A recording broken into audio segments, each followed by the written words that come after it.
Chapter 6, Section 5, Linear Inequalities, Part 1.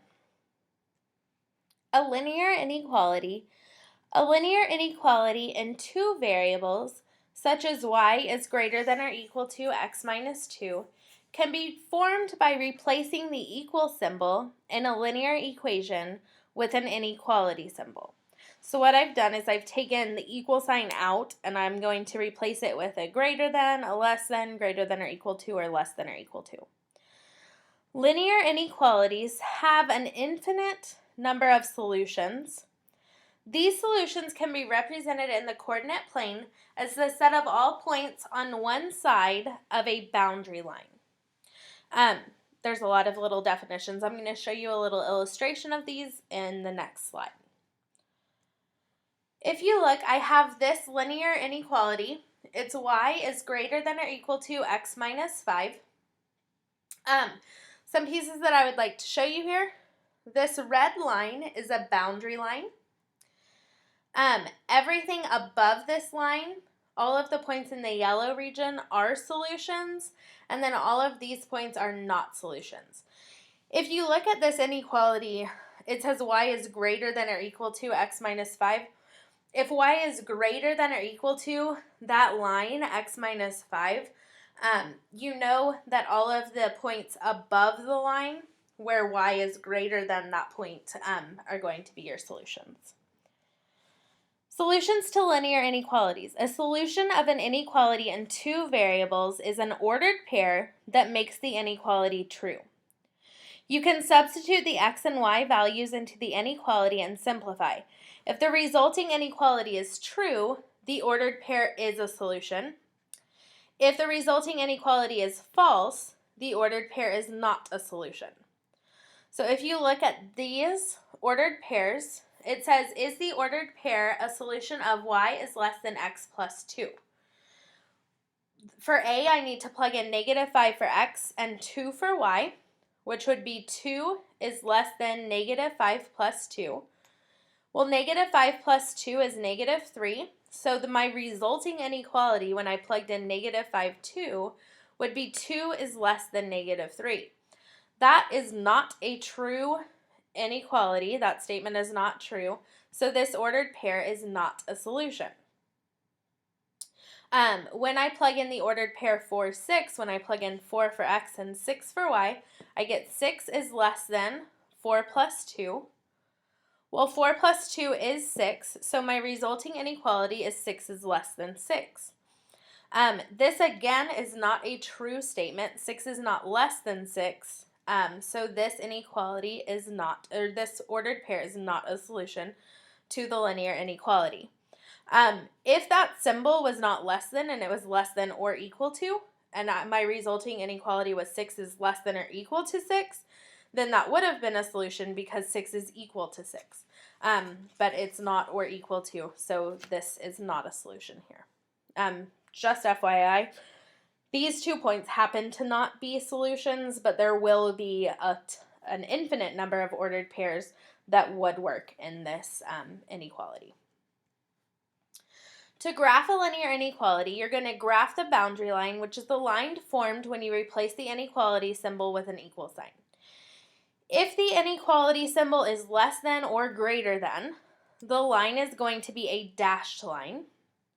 If the inequality symbol is less than or equal to or greater than or equal to, the line is going to be solid.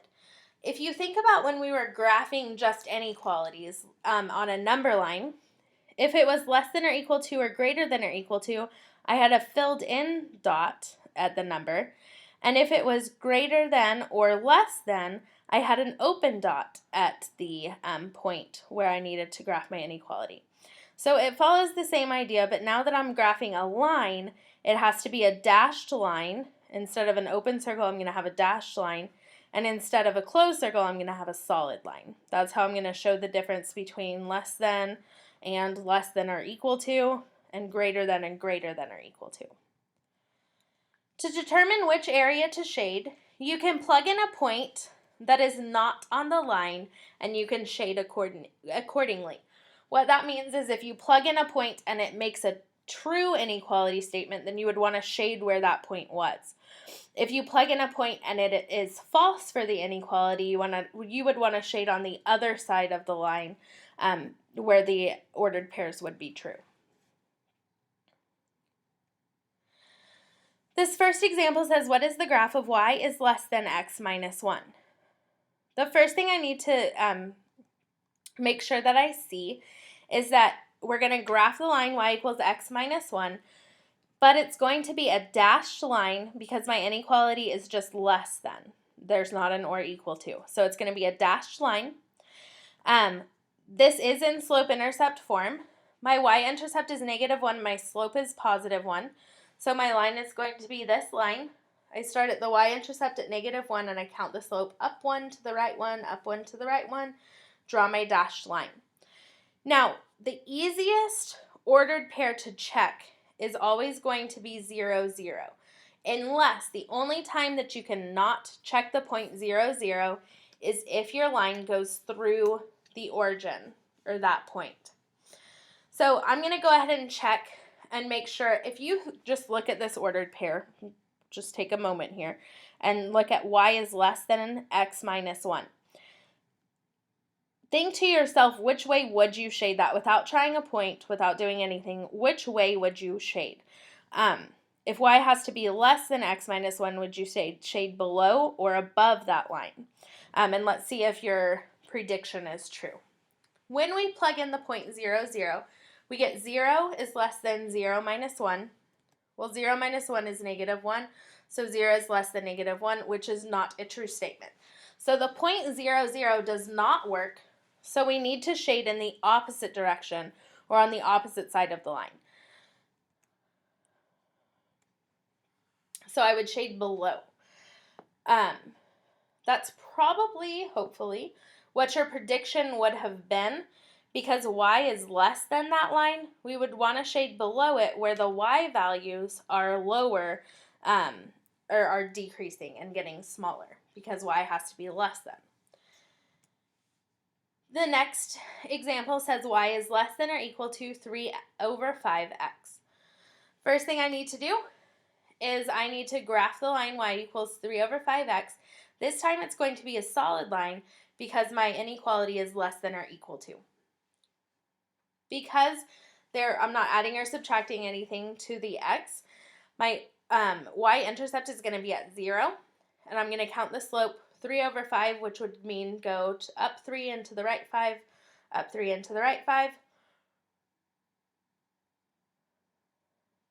Now I need to go ahead, and this time I cannot test the point 0, 0 because that is on the line. I'm going to choose to try 5, 0 because when you look at 5, 0, if x is 5, that's going to be a nice number when I multiply 3 over 5 times 5. My 5s are going to cancel out and just leave me with 3. So plug them in, you would get 0 is less than or equal to 3 over 5 times 5. Like I just said, my 5s are going to cancel out, so you're going to be left with 0 is less than or equal to 3. That is a true statement. Because that is a true statement and it is a solution, we're going to shade on the side where 5, 0 is. Again, if you just looked at that inequality, you probably could have figured out which direction to shade based on y has to be less than that line. My next example is x is less than 2. Remember, having x equals 2 is the graph of the line that we need to graph. This time it's going to be dashed because my inequality is just less than. So I need a dashed line. Remember when we have x equals 2, that's going to be a vertical line through 2 on the x-axis. Now if we have x is less than 2, this time I can choose the point 0, 0 because it's not on the line. When I plug in 0, 0, I get 0 is less than 2, which is true. So that is the direction that I need to shade. Again, most of these you could probably do without actually checking your point, but when we get further into graphing linear inequalities, you will need to check a point to graph. The last example today, we need to graph the linear inequality y is greater than or equal to 3. My first step would be To graph y equals 3, this time it's going to be a solid line because we have greater than or equal to. We need to graph the horizontal line through 3 on the y-axis.